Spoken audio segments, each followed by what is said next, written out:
গণিতের রাজ্যে আবার আপনাদেরকে জানাচ্ছি স্বাগত। আজ আমরা ব্যাংক এশিয়ার এমটিইউ পরীক্ষার এমসিকিউ পার্টটা সলভ করব। ওকে, তো প্রথম কোয়েশ্চেনটা ছিল এরকম, if A square region has area N. তাহলে প্রথমে বলতেছে যে একটা স্কয়ার রিজিয়নটা আমরা যদি চিন্তা করি যে স্কয়ার আমরা কাকে বলি, যার প্রত্যেকটি বাহু সমান। তা যার প্রত্যেকটি বাহুর দৈর্ঘ্য সমান তাকে আমরা বলবো স্কয়ার। এবং স্কয়ারে আরো কয়েকটা আমরা বৈশিষ্ট্য জানি, সেটা হলো স্কয়ারের প্রতিটি কোণ এক সমকোণ। স্কয়ারের প্রতিটি কোণ কয় সমকোণ? এক সমকোণ। ওকে, আর স্কয়ারকে যদি আমরা অর্ধেক ভাগে ভাগ করি, মানে একটা কর্ণ যদি ড্র করি, তাহলে দেখতে পাচ্ছি যে এটা যে এই কর্ণের কারণে এটা একটা সমকোণী ত্রিভুজ তৈরি করে। কি ত্রিভুজ তৈরি করে? সমকোণী ত্রিভুজ। তার মানে সমকোণী ত্রিভুজ যার একটি কোণ সমকোণ তাকে আমরা সমকোণী ত্রিভুজ বলি। আচ্ছা, এখন কোশ্চেনটা বলছে if A square region has area n, তার মানে এই পুরো স্কয়ার রিজিয়নের এরিয়াটা কত? n। Okay, what is the length of the diagonal of square in terms of n। তার মানে আমাকে বের করতে বলছে what is the length of this diagonal. The length of the diagonal মানে কি? লেংথ অফ দ্য ডায়াগোনাল হলো এই যে মাঝখানে যে কর্ণটা আছে, ডায়াগোনাল মানে হলো কর্ণ। ডায়াগোনাল মানে কি? কর্ণ। এই কর্ণের দৈর্ঘ্যটা কত? এই কর্ণের কি বের করতে বলছে? দৈর্ঘ্যটা। আচ্ছা, তো কর্ণের দৈর্ঘ্যটা বের করার আগে আমরা কিভাবে বের করতে পারি? আচ্ছা, আমরা যদি যেহেতু এটা সমকোণী ত্রিভুজ, এটা একটা সমকোণী ত্রিভুজ, তাহলে সমকোণী ত্রিভুজের আমরা যদি এই বাহুটা অথবা এই বাহুটা যদি বের করতে পারি, তাহলে আমরা কিন্তু এই কর্ণটা পেয়ে যাব। আমরা একটা জিনিস জানি, যেহেতু দুইটা বাহু সমান। কেন সমান? কারণ এটা একটা বর্গক্ষেত্র, আর বর্গক্ষেত্রের চারটা বাহুই কি হয়? পরস্পর সমান হয়। তাহলে এই বাহুটা আর এই বাহুটা থেকে আমরা পিথাগোরাসের উপপাদ্যের সাহায্যে কর্ণটা বের করে ফেলতে পারি। তাহলে আমরা বের করি ফার্স্টে, যেহেতু আমাদের এরিয়া দেওয়া আছে, এরিয়া কত দেওয়া আছে? এরিয়া দেওয়া আছে n। তাহলে বর্গের প্রতিটি বাহুর দৈর্ঘ্য যদি l একক হয়, তাহলে এরিয়াটা হবে কত? l স্কয়ার একক। তাহলে l স্কয়ার ইকুয়াল টু কত? n। ওকে, যদি l square equal to n হয়, তাহলে l মানে প্রতিটি বাহুর দৈর্ঘ্য হবে √n। তার মানে আমরা তাহলে জানি এই l টা হলো √n। এই l টা হলো √n। এখন আমাদের বলছে যে কর্ণেরটা বের করতে। আচ্ছা, কর্ণটার জন্য আমরা কি বললাম? পিথাগোরিয়ান থিওরেম বা পিথাগোরাসের উপপাদ্যটা অ্যাপ্লাই করতে পারি।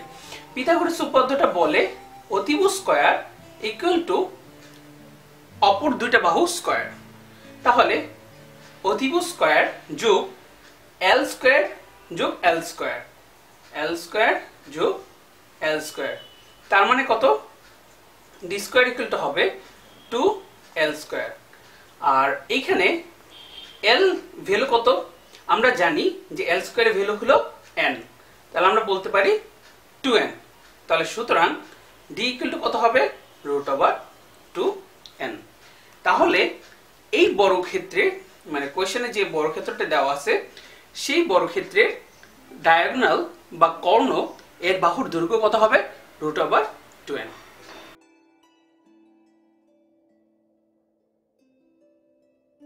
আমরা এখন নেক্সট প্রবলেমটা দেখি। নেক্সট প্রবলেমটা বলছে the population of A bacteria, মানে পপুলেশনে ব্যাকটেরিয়ার পপুলেশন বা বৃদ্ধি বা সংখ্যা কালচার ডাবলস এভরি 2 মিনিটস। তার মানে কি বলতেছে যে এই যে ব্যাকটেরিয়াটা বৃদ্ধি পাচ্ছে কত? যে প্রতি 2 মিনিটে ডাবল হচ্ছে। প্রতি 2 মিনিটে কত হচ্ছে? ডাবল হচ্ছে। তার মানে প্রথম মিনিটে যদি 5টা থাকে, 2 মিনিট পরে এটা হয়ে যাবে কত? 10টা। তা এইভাবে করে কি হচ্ছে? ডাবল হচ্ছে। Well, approximately how many minutes will it take for the population to grow from 1000 to 500,000 bacteria. এখন আমাকে বলছে যদি 2 মিনিটে ডাবল হয়, তাহলে 1000 ব্যাকটেরিয়া 500,000 ব্যাকটেরিয়া হইতে কত সময় লাগবে? ওকে, আমরা কি কোশ্চেনটা ক্লিয়ার? আচ্ছা, যদি কোশ্চেনটা ক্লিয়ার হয় তাহলে আমি এইভাবে চিন্তা করি যে একটা ব্যাকটেরিয়া ফার্স্টে 1000 ছিল। কখন? মানে স্টার্টিং এ। আফটার 2 মিনিট এটা হয়ে গেছে কত? 2000। ওকে, এখন এই ব্যাকটেরিয়াটাই 2000টাই আবার ডাবল হয়ে গেছে আরো 2 মিনিটে কত? 4000। ওকে, তো এইভাবে করতে করতে করতে করতে আমরা কিন্তু ভ্যালুটা বের করে নিয়ে আসতে পারি। আবার যদি আমি চিন্তা করি যে 4000টা আবার ডাবল হলো, 4000 আবার ডাবল হলো, এখন হলো কত? 8000। তো এখন এই জিনিসটা এইভাবে করতে গেলে একটু সময় লাগে আমাদের, যে কাজটা করাটা একটু টাফ। তো এই সিস্টেমটাকে আমরা এভাবে যদি ধরে নিতে পারি তাহলে আরো সহজ হয়। কিভাবে? যে 1000, এই দেখেন আমাদের প্রতিনিয়তই 2 করে বাড়তেছে, মানে প্রতিবার ডাবল হচ্ছে, 2 ইন্টু 2 ইন্টু 2। হ্যাঁ, তাহলে আমি ধরে নিই যে টাইমটা টি, তাহলে 2 টু দি পাওয়ার যদি আমি টি ধরি তাহলে দেখা যাচ্ছে টি এর ভ্যালু যদি 1 হয় তাহলে এইটা, টি এর ভ্যালু যদি 2 হয় তাহলে এইটা, টি এর ভ্যালু যদি 3 হয় তাহলে এইটা। তাহলে আমরা একটা ফর্মুলা দিয়ে আমি পুরো জিনিসটাকে ক্লিয়ার করতে পারি। তাহলে এইটা ডাবল হচ্ছে কখন? প্রতি মানে টি সময়ে ডাবল হওয়ার পরে তাহলে আমাদের দেখা যাচ্ছে যে 500,000 হলো। কখন? টি সময় পর। তাহলে আমাদের বের করতে হবে টি এর ভ্যালুটা কত।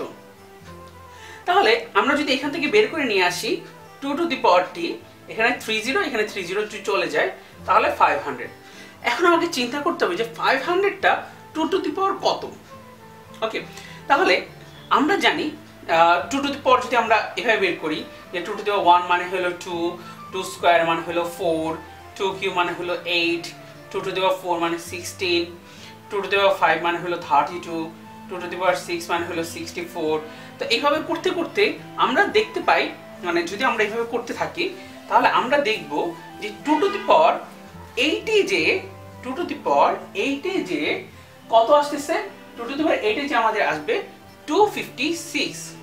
ওকে, এবং 2 টু দি পাওয়ার 9 যে আমাদের ভ্যালুটা আসবে 512। তাহলে আমি দেখতেছি যে 500টা 2 টু দি পাওয়ার 8 থেকে 2 টু দি পাওয়ার 9 এর মধ্যবর্তী একটা সংখ্যা। ওকে, তাহলে 9 মিনিটে যে কিন্তু সে কি হচ্ছে, মানে 5000 মানে 500,000 পার হয়ে কিন্তু যাচ্ছে। কখন? যখন টি এর ভ্যালুটা 9 হচ্ছে। যখন 8 হয় তখন কিন্তু 256 হচ্ছে। 512 কখন হয়? যখন সে 9 পার হয়ে হচ্ছে। তার মানে আলটিমেটলি আমরা টি এর ভ্যালুটা ধরতে পারি না যে টি এর ভ্যালুটা আমাদের হবে 9, যেহেতু অ্যাপ্রক্সিমেটলি আমাদের 9 হচ্ছে, মানে কাছাকাছি 9 হচ্ছে, সো আমরা টি এর ভ্যালুটা 9 ধরতে পারি। তাহলে টি এর ভ্যালু হলো 9। ওকে, এখন এই টি এর ভ্যালুটা 9 হচ্ছে কখন? প্রতি ডাবল ডাবল করে। তাহলে আমাদের টোটাল আনসারটা কি হবে? টোটাল আনসারটা হবে T equal to 9 to 2, that means 18 minute. কেন 18 মিনিট? কারণ আমাদের বলতেছে ডাবল হচ্ছে। ওকে, তাহলে আনসারটা হবে 18 মিনিটস।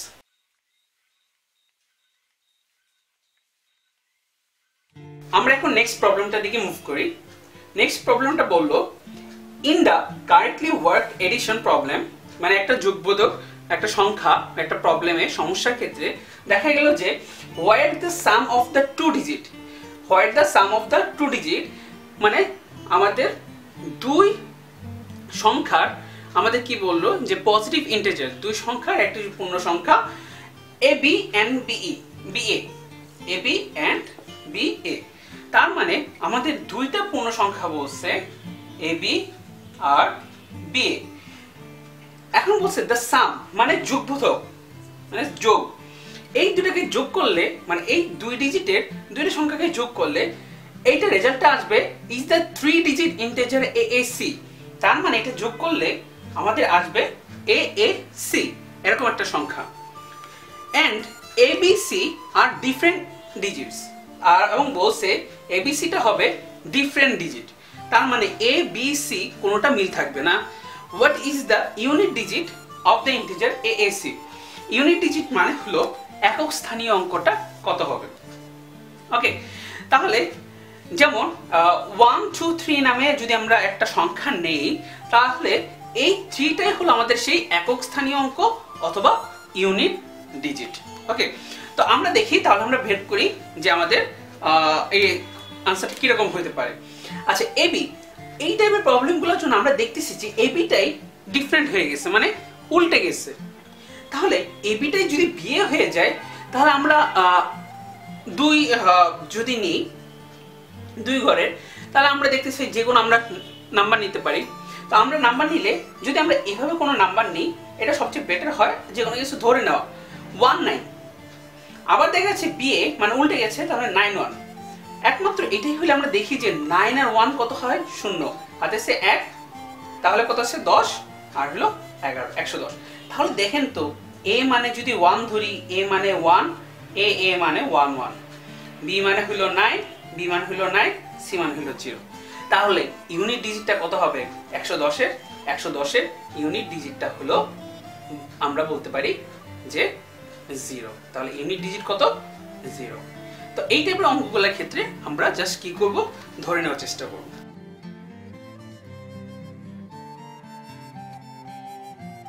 ওয়েল, আমরা এখন নেক্সট প্রবলেমটা দেখি।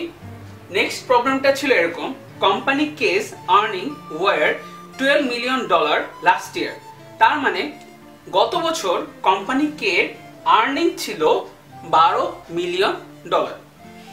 ইফ দিস ইয়ার, যদি এই বছরে আর্নিংস আর প্রজেক্টেড টু বি 150%, যদি প্রজেক্ট করা হয় যে এই বছরের আর্নিংটা হবে 150% greater than the last year earning. কি বললো 150% গ্রেটার দেন, এটা কিন্তু খুবই ইম্পর্টেন্ট। গ্রেটার দেন মানে কি? গ্রেটার দেন মানে কি যে আগে যা ছিল তার চেয়ে 150% বেশি। তার মানে যদি আগে থাকে 100, এখন হবে কত আরো 150, মানে 100 এর 150% মানে 100, তার মানে কত 250। তা আগে যদি সে 100 টাকা ইনকাম করতো, এখন তার ইনকাম কত হবে 100 যোগ 150, দ্যাট মিন্স 250। তাহলে আমি দেখতেছি যে আগের ইনকাম যা ছিল এখন ইনকাম কত বেড়ে গেছে 250 বেড়ে গেছে। তাহলে এভাবে যদি আমরা করি যে 250 বেড়ে যাওয়া মানে আসলে কত গুণ বেড়ে গেল, আসলে 250 কে আমরা যদি 100 দ্বারা ডিভাইড করি তাহলে আমি পাই 2.5, তার মানে 2.5 গুণ বেড়ে গেছে। তাহলে আগে ছিল 12, এখন হবে কি 12 সাথে 2.5 গুণ। আচ্ছা, যদি 12 সাথে 2.5 গুণ হয় তাহলে তার আনসারটা কত হবে $30। তাহলে $30 মিলিয়ন। তাহলে দেখা যাচ্ছে যে এখন তার ইনকাম হবে $30 মিলিয়ন।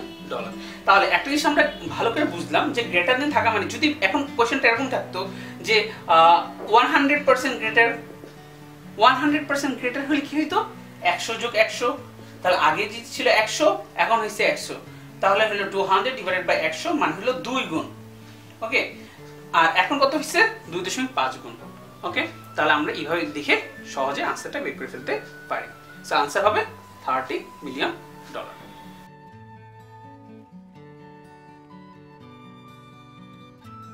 ওকে, এখন আমরা নেক্সট প্রবলেমটা দেখি। এ সার্টেন পপুলেশন, একটা নির্দিষ্ট পপুলেশন অফ ব্যাকটেরিয়া, নির্দিষ্ট পপুলেশন ডাবলস, মানে ডাবল হচ্ছে এভরি 10 মিনিটস, মানে প্রতি 10 মিনিটে কি হচ্ছে ডাবল হচ্ছে। আচ্ছা, তাহলে এই কোশ্চেনটা অনেকটা কোশ্চেন 2 এর মতো, তাই না? প্রায় সেম, যে ব্যাকটেরিয়ার যে পপুলেশনটা কি হচ্ছে ডাবল হচ্ছে কখন, এভরি 10 মিনিটসে, প্রতি 10 মিনিটে। If the number of bacteria in the population initially was 10 to the power 4, যে প্রথমে স্টার্টিং এটা কত ছিল 10 to the power 4, what was the number of bacteria in the population 1 hour later? 1 hour later মানে কি 60 minute পরে বা 60 minute পরে এইটার পপুলেশনটা কিরকম হবে। আমরা যদি এভাবে চিন্তা করি যে প্রথমে ছিল কত, মানে 10 to the power 4, তো 10 মিনিট পর এটা কত হবে, 20 মিনিট পর কত হবে, 30 মিনিট পর কত হবে আমরা বের করতে পারবো না। তারপরে 40 মিনিট পর কত হবে, 50 মিনিট পর কত হবে, 60 মিনিট পর কত হবে, আমাদের এটাই বের করতে বলছে।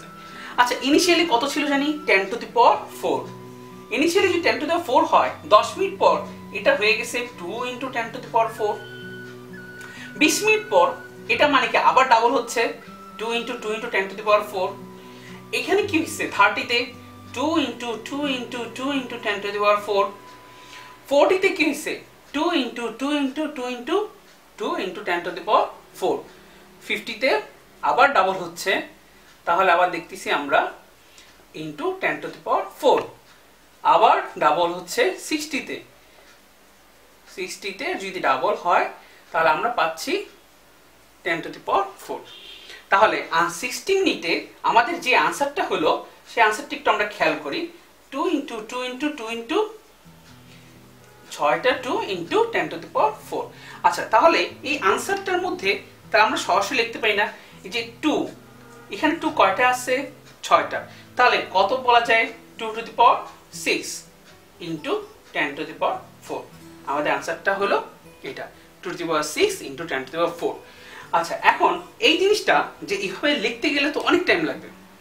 আমরা একটু সহজে কিভাবে করতে পারি কারণ এত সময় তো আমরা পরীক্ষা হলে পাবো না এটা এমসিকিউ এর জন্য সময় থাকবে আমাদের ম্যাক্সিমাম 20 or 30 সেকেন্ড হ্যাঁ আমরা আরো দ্রুত করতে হবে কারণ এই প্রবলেমগুলো এত বেশি টাইম নেওয়া যাবে না সো আমাদের বলছে কি 1 আওয়ার মানে কত 60 মিনিট আমার প্রতি কত মিনিট পর বাড়তেছে 10 মিনিট করে বাড়তেছে মানে 10 মিনিট পর পর ডাবল হচ্ছে তার মানে প্রতি আমার দেখা যাচ্ছে যে এখানে কতবার বাড়বে 6 বার বাড়বে কি কতবার কি বাড়বে ডাবল হবে তার মানে 2 to the power 6 ইনটু এই যে রেজাল্টটা থাকবে সেটাই आंसर ওকে এটাই হলো আমাদের आंसर